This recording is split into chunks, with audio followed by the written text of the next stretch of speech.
अमीन sir, असल में ऐसी कौन सी कोशिशें, ऐसे कौन से प्रयास, ऐसे कौन से एफर्ट्स किए गए जिसके जरिए हम कह रहे हैं कि महिलाएं अपने वोट की ताकत को समझने लगी हैं, और न सिर्फ समझ रही हैं, वो आंकड़ों में नजर आने लगा है कि महिलाएं बढ़ चढ़कर वोट के इस पूरे प्रोसेस में पार्टिसिपेट कर रही हैं? देखिए, इलेक्शन कमीशन हमेशा चाहता है कि अपने वोटरों का पार्टिसिपेशन ज़्यादा हो, ज़्यादा से ज़्यादा भागीदारी हो वोट लेने के लिए इलेक्शन के टाइम में।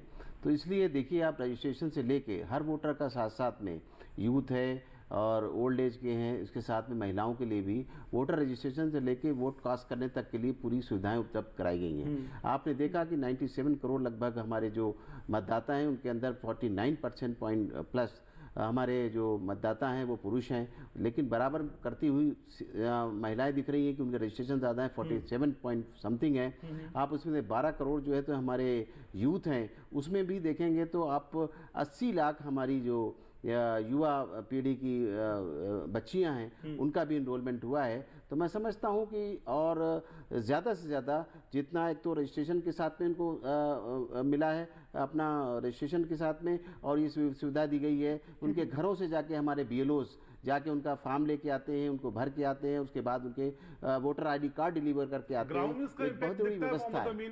ग्राउंड में इसका इम्पैक्ट दिखता है क्या सर? जी, ग्राउंड में क्या इसका असर दिखाई देता है, जो आप जितनी बातें बता रहे हैं? अभी आपको मैं बताना चाहूंगा। तो क्या रहा फर्स्ट फेज की वोटिंग के बाद जो अभी हम देख पा रहे हैं, उसका परसेंटेज तो उतना उत्साहित करने वाला नहीं है सर इस बार? नहीं, अभी आप देखिएगा कि जो चुनाव, मुझे सर ये बताइए ना, इतनी कोशिशें आपने मुझे गिनाई, उन कोशिशों का असर अगर ग्राउंड पे दिख रहा है, तो पहले फेज की वोटिंग के बाद वो आंकड़े हमारे पास क्यों नहीं है जिससे हम कह पाए कि जितनी कोशिशें आपने गिनाई वो फ्रूटफुल तरीके पे ग्राउंड पे हमें नजर आई? छोटा सा सवाल सर।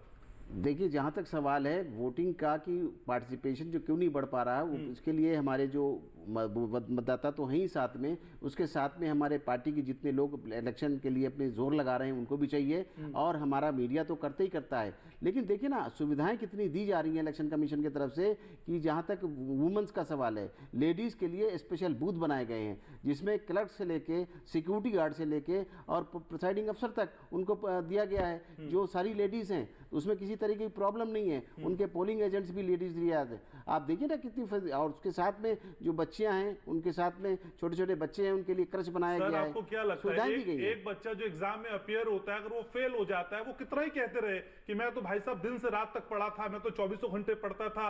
रिजल्ट मैटर करता है ना सर, परिणाम मैटर करते हैं कि नहीं करते हैं? आपके लिए परिणाम वोटिंग परसेंटेज है, आपकी कोशिशों का परिणाम। वो परिणाम अगर नहीं दिखाई दे रहा है सर, तो कहीं ना कहीं चूक हो गई है, या फिर कहीं पेच कसने की जरूरत है, जो गड्ढे हैं उन्हें भरने की जरूरत है सर। फिर हिंदुस्तान में जितनी फैसिलिटी दी जाती है वोटर्स को, उतनी शायद मैं समझता हूँ कहीं नहीं दी जाती। लेकिन देखिए, आप जो बात कर रहे हैं, इसमें सबसे बड़ा जो रोल है वोटर का है, और हमारे पड़ोसियों का है, हमारे वहाँ पर रहने वालों का है, समाज का है, कि वो उनको जागरूक करें, जिसमें कि आप लोगों का बड़ा योगदान है। जो समाचार हैं और इनसे सबसे जिंगल से सभी से बताया जाता है, समय समय पर उनको आगाह किया जाता है, और ज़्यादा से ज़्यादा देखिए ना, वोटर्स के लिए कितनी फैसिलिटी दी गई हैं, और कोशिश की जाती है कि वो अपना आके वोट कास्ट करें।